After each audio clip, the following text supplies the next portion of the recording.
আমার কলকাতা নিউজ, কথা হবে সামনাসামনি।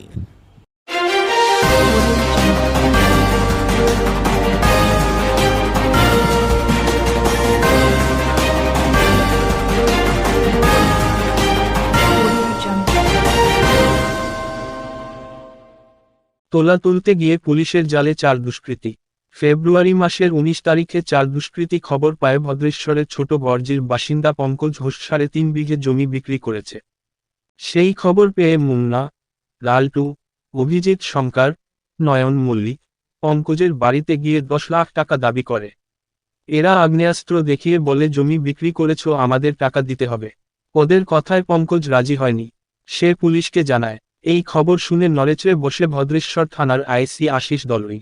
পুলিশ কর্মীদের সঙ্গে নিয়ে চিরুনি তল্লাশি করে অভিযুক্তদের গ্রেফতার করে চন্দননগর আদালতে পাঠালে বিচারক 3 দিনের পুলিশি হেফাজতের নির্দেশ দেন। 3 দিন পর আজ তাদের আবার আদালতে পাঠায় ভদ্রেশ্বর থানা। ধৃতদের বাড়ি বড় বর্জি, বিলকুলি নতুন পাড়ায়।